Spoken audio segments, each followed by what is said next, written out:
حضرت مبارک رحمۃ اللہ علیہ وہ اس مبارک رات کا،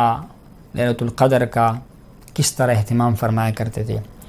تو دیکھیے گا، مبارک رحمۃ اللہ علیہ تو ویسے بھی عبادت کے بڑے شوقین تھے۔ آپ مبارک رات گئے تک عام دنوں میں بھی محافل کے اہتمام فرمایا کرتے تھے۔ اکثر گھر میں جاتے وقت سورہ ملک کی تلاوت سنی، پھر خود ہی سورہ سجدہ کی تلاوت آپ مبارک نے فرمائی، اور اس کے بعد آپ مبارک نے جو ہے وہ جو باقی اذکار ہے رات کی وہ پڑھتے تھے، اور رات کو آپ مبارک تھوڑی دیر آرام فرمایا کرتے تھے، اور کوشش فرماتے تھے کہ جلدی اٹھے رات کو۔ پھر آپ مبارک تہجد کی نماز، اذکار وغیرہ وہ عام حالت میں بھی آپ مبارک کیا کرتے تھے۔ اور جہاں تک ماہ رمضان میں آپ مبارک کا معمول تھا، وہ ظاہر بات ہے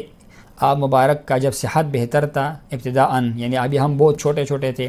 اس وقت آپ مبارک رمضان کے مہینے میں جو حافظ قرآن اللہ کے کلام کو سنایا کرتا تھا، 3 ختم کا اہتمام فرمایا کرتے، 3 مرتبہ قرآن پاک کا ختم ہوتا تھا۔ یعنی وہ پہلے 10 دنوں میں، پھر اس کے بعد بیچ کے 10 دنوں میں، پھر آخر کے 10 دنوں میں یا 7 دنوں میں 3 قرآن پاک کے ختم جو ہے وہ آپ مبارک سنا کرتے تھے۔ ایک قاری صاحب تھے، قاری عبد المجید کے نام سے، وہ سمنگان کے افغانستان کے تھے، وہ ابتداءً ختم جو ہے وہ سنایا کرتا تھا۔ اور اس کے بعد جو ہم نے جو دیکھا، ہمارے قاری صاحب جناب محمد حبیب جان صاحب، وہ ختم قرآن پاک پڑھایا کرتے تھے، تو اس وقت پھر 2 ختم ہوا کرتے تھے نا، آخر میں 2 ختم، پہلے 10 دنوں کا، اس کے بعد مختصر جو 10 آیتیں ہیں نا اس کے وہ تراویح پڑھایا کرتے تھے، اور پھر آخری 10 دنوں کا وہ کرتے تھے، اور 27 رمضان کو قرآن پاک کا جو ہے وہ ختم ہوتا تھا دوسری مرتبہ۔ آپ مبارک اس کا اہتمام بطور خاص فرماتے تھے۔ کثرت کے ساتھ آپ مبارک جو تھے وہ تلاوت قرآن پاک کرتے تھے، اور آپ مبارک کا عادت شریفہ تھا کہ ماہ رمضان میں بطور خاص تلاوت کے ساتھ ساتھ تفسیر کا مطالعہ کیا کرتے تھے، تفسیر مظہری شریف کا مطالعہ کرتے تھے، تفسیر روح المعانی، تفسیر روح البیان جو صوفیہ کا تفسیر ہے، اور تفسیر حسینی جو فارسی زبان کے اندر ہے، اور آپ مبارک اس کو بڑے کثرت کے ساتھ مطالعہ فرمایا کرتے تھے وہ۔ اور اس کے علاوہ مبارک نے باہر بھی نا اپنے جو خانقاہ کی اور مدرسے کی اور سالکین وغیرہ کے لیے، ان کے لیے اہتمام یہ فرمایا ہوا تھا کہ ایک عالم دین کی ذمہ داری ہوتی تھی جو قرآن پاک کا ترجمہ و تفسیر فرمایا کرتا تھا۔ ترجمہ و تفسیر کا اہتمام بطور خاص ہوتا، یا مکمل قرآن پاک کا، یا کم از کم 15 پاروں کا، کچھ پاروں کا۔ جناب مولانا صاحب حمید جان آپ مبارک نے بھی یہ جو ہے اہتمام فرمایا، اور آپ کے علاوہ باقی ہمارے چچا تھے جناب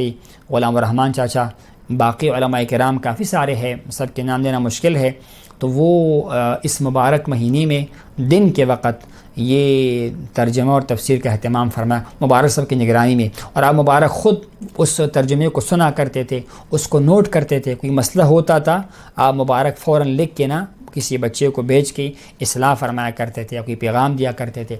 علاوہ جناب مبارک کثرت کے ساتھ صدقات و خیرات کرتے تھے۔ آپ کا لنگر جو ہے وہ ساری و جاری ہوتا تھا، طلباء کے لیے لنگر، علماء کے لنگر، پڑوسیوں کے لنگر، مہمانوں کے لنگر، خانقاہ میں سحری کا اہتمام، افطاری کا اہتمام کثرت کے ساتھ، یہ معاملات۔ پھر زکوٰۃ مبارک ادا فرماتے تھے، اور جو آپ مبارک کے مخیر خلفاء ہوتے تھے، جو صاحبان ثروت ہوتے تھے، آپ مبارک بسا اوقات ان کو ترغیب بھی دیتے تھے، اور ان سے پوچھتے بھی تھے کہ آپ لوگوں نے زکوٰۃ ادا کیا ہے کہ نہیں کیا ہوا ہے۔ اگر کسی بندے نے زکوٰۃ ادا نہیں کیا ہوتا تو آپ مبارک تاکید فرماتے تھے کہ زکوٰۃ کو ادا کرو۔ اور کبھی کبھار تو اس طرح بھی ہوا کہ آپ کے امر کے بعد لوگ زکوٰۃ لے کر آتے تھے کہ صاحب ہمارے پاس زکوٰۃ ہے، لیکن ہم کس کو دیں، ہمارے پاس وہ معاملات نہیں ہے، تو آپ زکوٰۃ ادا فرمائے، ہمارے طرف سے وکیل ہے۔ آپ مبارک اسی وقت خانقاہ میں، آستانے میں اور دربار میں لوگوں کو ڈھونڈتے تھے، اور ان کو زکوٰۃ جو ہے وہ ادا فرمایا کرتے تھے۔ تو یہ آپ مبارک کا یہ جو ہے وہ عادت شریفہ تھی۔ اور سالکین کے لیے آپ مبارک کی ہدایت یہ تھی کہ آپ لوگ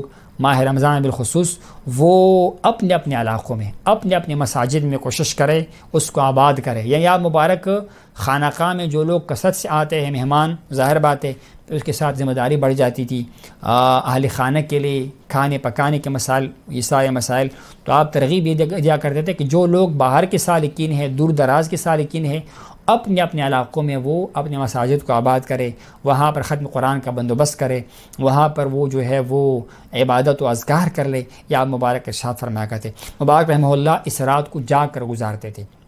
کچھ راتوں کا مبارک وہ قیام فرمایا کرتے تھے، سوتے نہیں تھے تقریباً۔ اس میں ایک شب قدر کی رات تھی، یہ 27ویں کی رات، چونکہ اس میں ایک قول یہ ہے یہ تو حدیث مبارکہ سے ہمیں پتہ چلتا ہے نا کہ ماہ رمضان کی آخری 10 راتوں میں لیلۃ القدر شریف ہے۔ پھر کثرت کے ساتھ روایت یہ ہے کہ اس کو طاق راتوں میں تلاش کرو، 21 کو 23 کو 25 کو 27 کو 29 کو تلاش کرو۔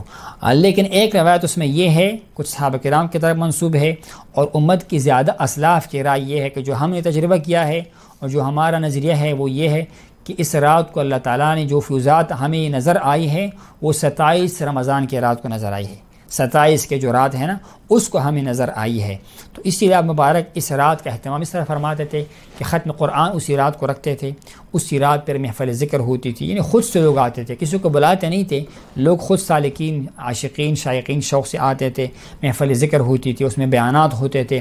اور سالکین کو لنگر وغیرہ کے بعد پھر وہ جو باقی اس کی ضیافت ہے چائے کے شکل میں قہوے کے شکل میں وہ معاملات، پھر سحری کا اہتمام بھی ہوتا تھا اور آپ مبارک رات جا کر گزارتے تھے، بس وضو کی خاطر گھر تشریف لے جاتے تھے، وضو وغیرہ فرمایا، تھوڑی دیر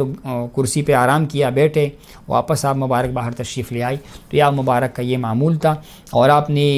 پابند بھی کیا تھا کہ مسجد کے اندر لوگ اعتکاف میں بیٹھے، تو کبھی ہم دیکھتے تھے 20 بندے اعتکاف میں بیٹھے ہیں، 30 بیٹھے ہیں، وہاں پر معاملات بھی اتنے اچھے نہیں تھے، علاقہ بھی دور دراز تھا، لیکن آپ مبارک کی محبت اور سنگت میں سالکین مختلف علاقوں سے، پنجاب سے اور صوبہ سرحد کی اور باہر کے لوگ وہ بھی آ کر اعتکاف میں بیٹھتے تھے اور اللہ تعالیٰ کی ذکر میں، اللہ تعالیٰ کی عبادت میں ان راتوں کا قیام فرمایا کرتے تھے۔ اللہ تعالیٰ آپ مبارک کے درجات بلند فرمائے اور ہمیں آپ مبارک کی تعلیمات اور آپ مبارک کی سیرت کو اپنانے کی توفیق نصیب فرمائے۔